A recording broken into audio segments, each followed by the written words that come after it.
নদিয়ার তাহেরপুরে শনিবার 20 ডিসেম্বর প্রধানমন্ত্রী নরেন্দ্র মোদীর সভায় যোগ দিতে এসে ট্রেনের ধাক্কায় মৃত 3 বিজেপি কর্মীকে শ্রদ্ধা জানাতে এলেন রাজ্যের বিজেপির শীর্ষ নেতৃত্ব।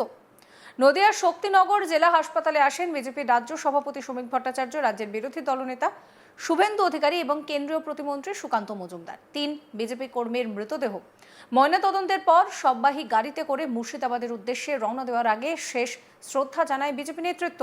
এরই মাঝে তৃণমূল যুব কংগ্রেসের পক্ষ থেকে হাসপাতাল চত্বরে শুভেন্দু অধিকারীকে গো ব্যাক স্লোগান দেওয়া হয়। পাল্টা স্লোগান দেয় বিজেপির কর্মীরাও। তৃণমূল ও বিজেপি উভয়ের মধ্যেই বচসার সৃষ্টি হয় হাসপাতাল চত্বরেই। দেখাবো সেই ছবি।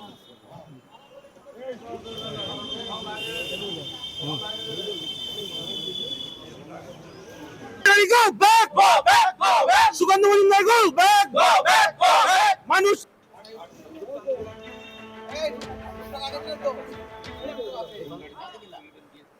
যুব তৃণমূল কংগ্রেসের অভিযোগ, একদিকে যখন বিজেপি মতুয়া এবং নমশূদ্রদের নাম এসআইআর কেটে দিচ্ছে, আজ তাদের নিয়ে মতুয়াগড়ে রাজনীতি করতে তিনি আসছেন। নদিয়ার লোক এনে মাঠ ভরানোর ক্ষমতা নেই বিজেপির। ভিন জেলা থেকে লোক এনে মাঠ ভরানোর চেষ্টা করছে, আর তার জন্য নিরীহ 3 মানুষের প্রাণ গেল। সেই বিষয়ে ধিক্কার জানানোর জন্যই তৃণমূল কংগ্রেসের এই কর্মসূচি হাসপাতাল চত্বরে। যুব তৃণমূলের আরও অভিযোগ, শুভেন্দু অধিকারী, সুকান্ত মজুমদারদের সঙ্গে থাকা সিআরপিএফ নিয়ে তাদের উপরে লাঠিচার্জ এবং বাইক ভাঙচুর করা হয়েছে। তৃণমূলের যুব নেতা অয়ন দত্ত কি বলছেন শোনাবো।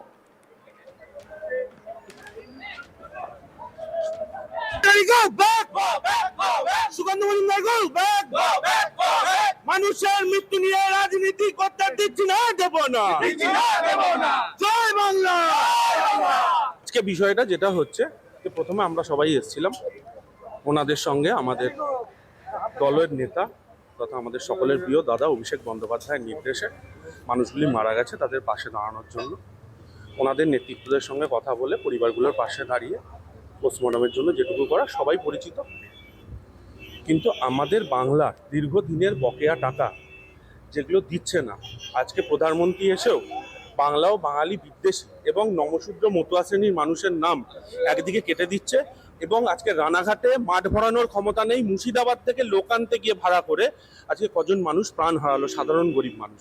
আমরা এই বিষয়ে সুকান্তবাবু এবং শুভেন্দুবাবুকে ধিক্কার জানাতে এখানে এসেছিলাম শক্তিনগর হাসপাতালে। যেহেতু হসপিটাল চত্বরে অনেক রুগী থাকেন এবং মর্গ অনেক মানুষ, তাই আমরা রাস্তার এপাশে দাঁড়িয়েছিলাম। কিন্তু শুভেন্দুবাবুর ইনস্ট্রাকশনে যেভাবে সিআরপিএফ এসে আমাদের ছাত্র রাজনীতির সঙ্গে বা যুবর সঙ্গে যারা সাধারণ ছাত্রছাত্রীরা বা যারা যুব কংগ্রেসের যারা আমাদের কর্মকর্তারা রয়েছে তাদের উপর বেধড়ক লাঠিচার্জ করে এবং বেশ কিছু জন আহত হয়েছেন, বেশ কিছু মোটরসাইকেল ভেঙে দিয়েছে সিআরপিএফ।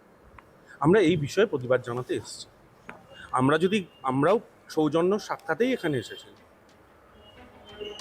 অন্যদিকে যুব তৃণমূল কংগ্রেসের এই কর্মসূচিকে নিম্নরুচির পরিচয় বলে দাবি করছেন রাজ্যের বিরোধী দলনেতা শুভেন্দু অধিকারী। তৃণমূলের সমালোচনা করতে দেখা গেল সুকান্ত মজুমদারকেও। কি বলছেন রাজ্যের বিরোধী দলনেতা শুভেন্দু অধিকারী শোনাবো।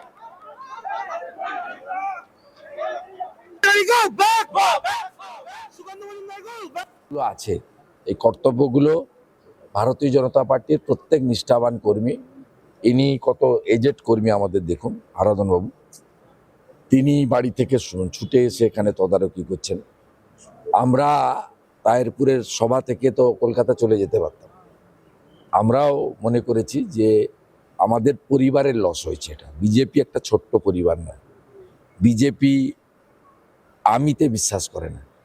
আমরা বিজেপি পরিবারের 3 জনকে আমরা হারালাম।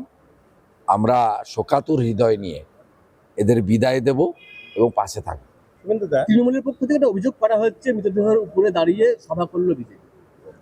মৃতদেহের উপরে দাঁড়িয়ে সভা করলো মোদিজি, তৃণমূল তরফ থেকে বলছে। দেখুন, এগুলো নিকৃষ্ট মানের রুচিহীন কথাবার্তা, ইতর ছাড়া কেউ বলে না।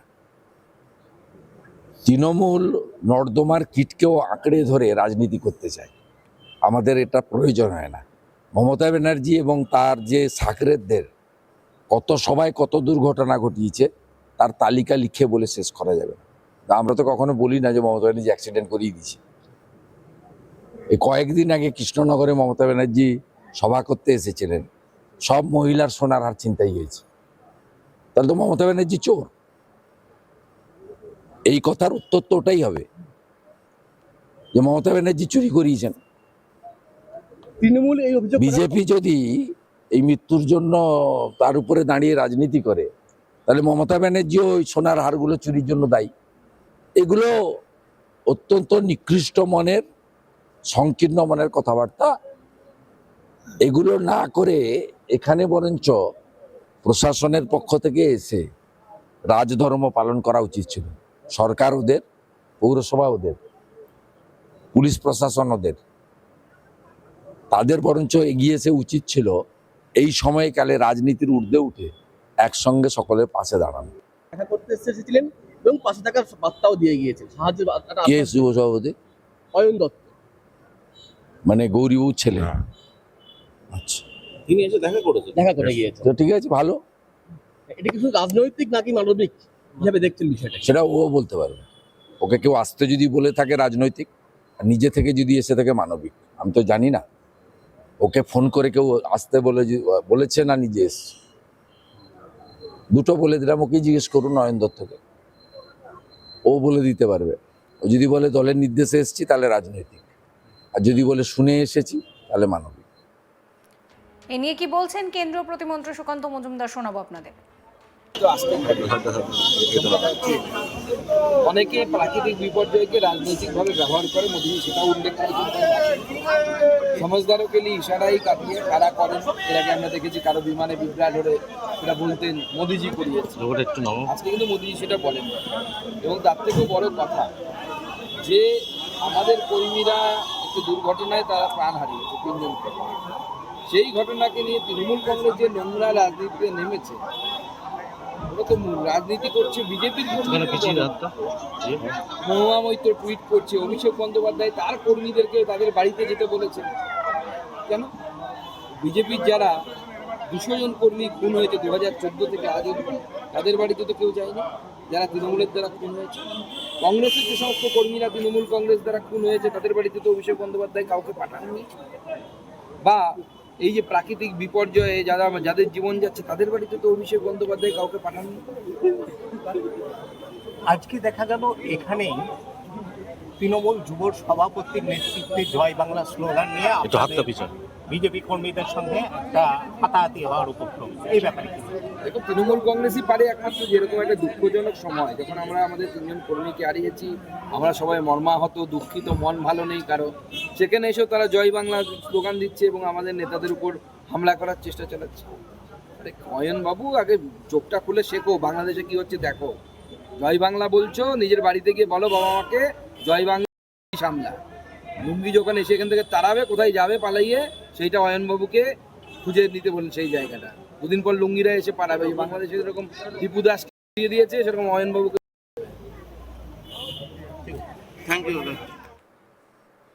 এই ভিডিও সম্পর্কে আপনাদের মতামত জানাবেন। সমস্ত খবরের আপডেটের জন্য চ্যানেলটিকে সাবস্ক্রাইব করতে ভুলবেন না।